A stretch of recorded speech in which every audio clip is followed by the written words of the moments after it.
Operation Shanela is yielding results in the Western Cape. This week alone, police in the province have arrested over 3,000 suspects during an integrated operation. Lieutenant-General Thembisile Patekile says the focus is on serious and violent crimes, possession of unlicensed firearms and ammunition, alcohol and drugs. Newzroom Afrika's Nasiphi joins us live for more. Nasiphi, good evening and thank you so much for joining us this evening. What's the latest coming out of Operation Shanela? Well, it's been about 2 hours since the operation, or since we joined the operation here in Delft, with the police, including other law enforcement agencies, taking to the streets of Delft and, as they're saying, trying to rid it of criminal activity. I'm joined by the Western Cape Commissioner here, so thank you so much for your time again. But General, we spoke earlier on about challenges and the likes, but what kind of crimes do we see in the community of Delft? Delft is known with murders, gang violence, taxi violence, extortions, and also in the GBV they are in the top 30 stations in the countrywide, and I think they're number 2 in the country. So these are challenging crimes, especially murders. With what we're doing, we're hoping to ensure that the murders that commit on the streets are down, but also in Delft you have the hit matters that are happening. They're happening indoors. And that our presence and that discourages people to be on the street. And we've seen so many people now that all of a sudden it was quiet on the street because we're walking on the street where, especially in the area where you are just a gang-infested area, this is where we are now, in this area. So we're hoping that sustaining these operations, we have seen Delft moving out of in the last quarter of the financial year to down with the murders. But we're hoping again, because if we continue with what we see, we're seeing the incidents of murders that are reported coming down, not as many as they were in the past, but there are still murders, because the hit murders, for example, which is problematic, where it involves either taxis or gangs or extortions, and to a great extent some with the GBV violence. That's what we're trying to do, and also our community mobilization that we're dealing with in terms of ensuring that especially those indoors and people we can make that awareness with our communities. I mean, speaking about the crimes that Delft is faced with or plagued by, would you say that more boots on the ground, permanent boots on the ground, is something that is on the cards for this community?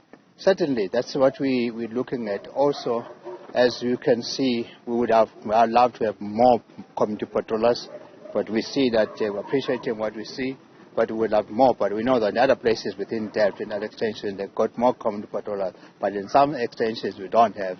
That's where we're focusing our recruitment of for example, the community patrollers, neighborhood watches, and also looking at sure that we're ensuring the youth on the ground that we will be activating. In fact, what we would want to be doing now is to concentrate on the young men, to speak on the young men, because they are we're the young men in this area, to ensure that what is it that solutions that we could find.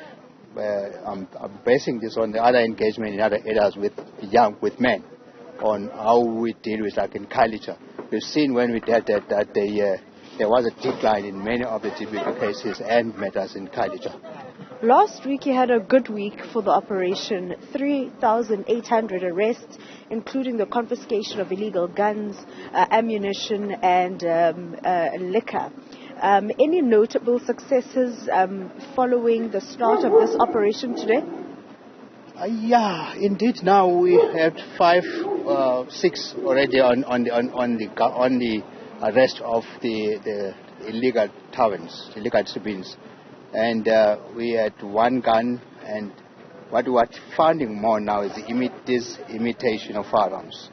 They are more prevalent. And actually, what is happening with that? People, they look like they learn guns, and people, they rob with it, and they hijack vehicles, and which is also prevalent in hijackings in this area. So when we found those imitation of guns, then we were reducing the number of the hijackings and all those crimes that have been committed, thinking that's real gun.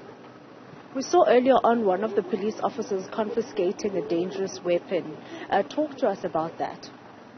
Our part of the stop and search is to ensure that we remove, because one of those, if it is not a gun, then the dangerous weapons are used in stabbings and also in robberies that we have. Because in most of the things that we're not nipping it down is the robberies where dangerous weapons have been used. So why now we're taking these knives and everything on the street is make sure that those people, we search them. We actually would want to make sure that we charge many of those with possession of dangerous weapons so that we can remove the dangerous weapons on the street which are used to commit crime, especially in areas like this, where the hotspots areas where we are now, where these are used for murders, for robberies, even for that matter rapes that have been committed in houses. And then, General, load shedding struck, which obviously put a damper to, or you were a step behind with your operation. It was supposed to return at 8 o'clock, however, electricity was restored at 8:30. Talk to us about those challenges, because at some point we were not able to do this. We were walking and stopping people. You see, why we were on the street was load shedding. Some criminals, they plan their hits when it is dark, when there is no one who can identify them. So by being in the areas where these things are happening when there's load shedding, we're actually reducing those opportunities, that we're discouraging people to go and commit murders. Even whatever plans they had, then we're there on the street, especially between Thursday and Monday morning, so 3 o'clock in the morning to Monday morning. Would you say you were successful with that? I mean, we saw very few people on the streets this evening. Well, there could be many other things. It's cold today, and it's been raining during the day. Yes, it's month end, but the load shedding, to a greater extent, when people go to the houses, then you've got few people on the street.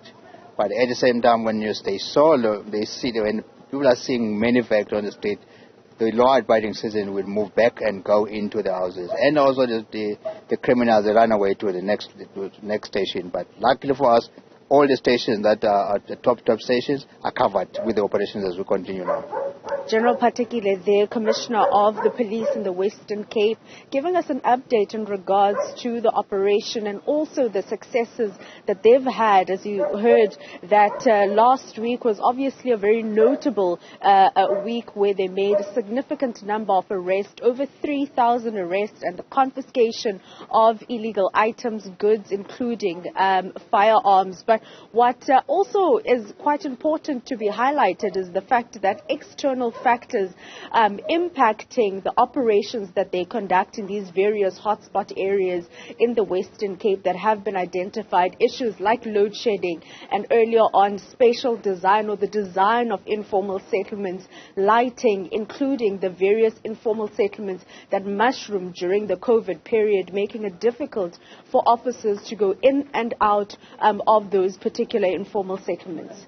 Well, Nasiphi, before I let you go, I just wanted to know, from your interactions with the community members of Delft, are you finding that such operations are inspiring some confidence amongst community members? Well, from the many community members that we actually spoke to this evening, many of them said that they appreciate seeing law enforcement officers, including SAPS, descending onto their streets, coming out in numbers and saying that on a day-to-day basis, they leave, or rather they ensure that their doors are closed because they are robbed 24 hours a day, pointed with guns, to a point where one of the neighborhood watch gentlemen that we spoke to not too long ago saying that during peak times when people are going to work and coming from work, they have to escort people. And we heard from the general now that this particular area that we're walking into is very much gang infested. So one can imagine the social ills that come and challenges that come with a community like this. So many of the people we spoke to very much appreciated this and said that police should continue being very much visible onto the streets, particularly during the load shedding period. However, we heard from the General that they are also looking at more deployment into communities that are hotspot areas in a bid to quell and contain the violence that we see. Nasiphi, thank you so much for coming to us this evening, speaking to us there from Operation Shanela out in the Western Cape. Now,